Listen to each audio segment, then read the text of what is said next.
안녕하세요. 오늘은 여러분의 설계사가 설계사로서 어떤 사람인지에 대해서 알아보는 방법을 말씀드리려고 합니다. 이런 의문 가진 적 없나요? 내 앞에 앉아있는 이 설계사가 나에게는 굉장히 잘해줍니다. 당연하죠. 내가 보험을 가입하도록 만들어야 하니까요. 그런데 이렇게 묻기는 어렵죠. 당신은 어떤 설계사입니까? 당신은 괜찮은 설계사입니까? 나는 당신에게서 잘 가입한 걸까요? 뭐라고 답하겠습니까? 당연하다고 하겠죠. 그런데 우리는 좀 더 객관적인 평가를 알고 싶지 않나요? 근데 방법이 있습니다. 사실 그 방법을 보험에서는 가입 설계서나 상품 설명서에서 알려왔습니다. 단지 쉽게 눈에 띄지 않을 뿐이죠. 바로 여기를 보시면 설명이 있습니다. 이클린 서비스라고 이렇게 홈페이지 주소도 있고요. 네이버 검색창에서 이클린 서비스라고 검색하셔도 됩니다. 들어오면 이런 화면이 나옵니다. 여기서 왼쪽에 있는 보험 소비자 항목에 보험 설계사 정보 조회를 클릭해 봅니다. 들어가면 설계사 이름과 고유번호를 입력하라고 하는데요. 설계사 이름은 아시잖아요. 고유번호는 어디 있죠? 가입 설계서나 증권 보면 이런 식으로 나와 있습니다. 이대로 입력하고요. 우선 기본 정보가 나오죠. 여기 설계사 이름과 현재 소속사 그리고 경력이라고 지금까지 이 설계사가 이직한 내용을 볼 수 있습니다. 제재 이력이라든지 우수보험 설계사 여부 뭐 이런 것도 확인이 가능하죠. 우수보험 설계사의 조건은 밑에 괄호로 나와 있고요. 여기서 다른 것보다 경력 부분을 좀 관심 있게 보시면 될 것 같아요.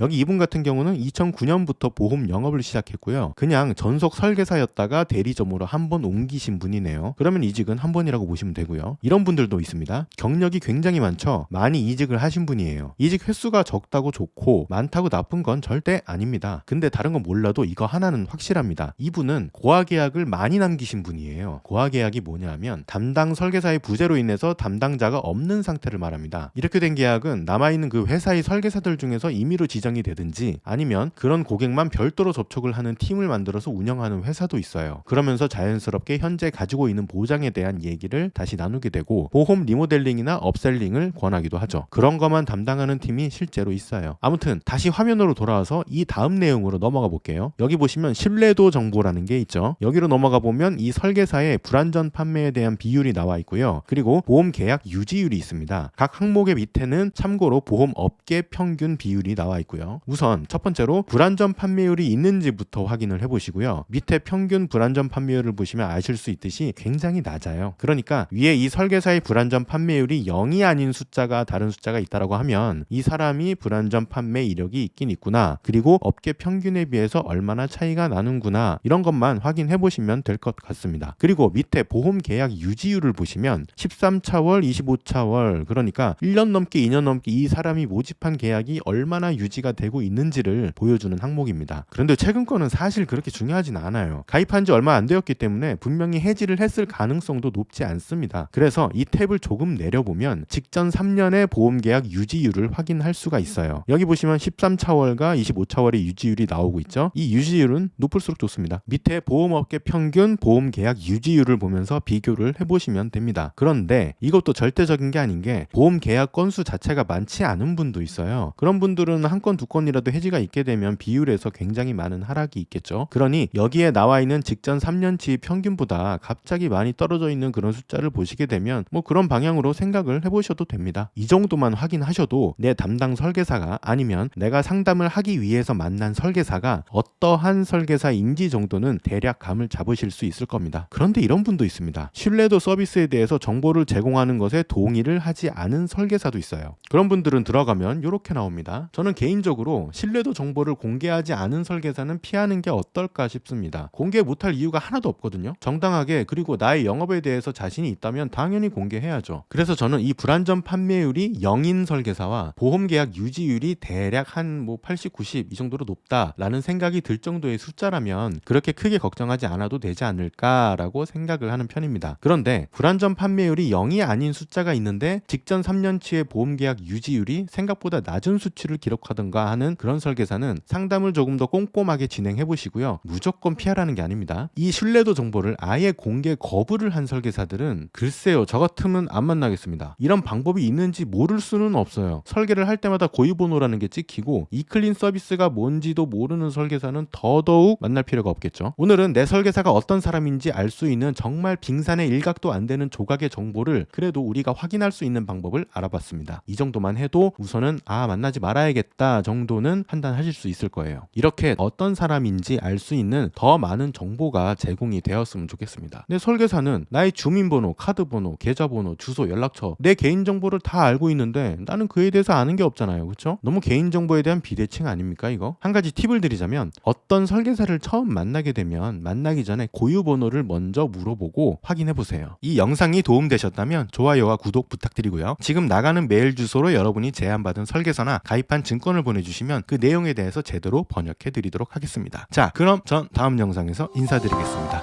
고맙습니다.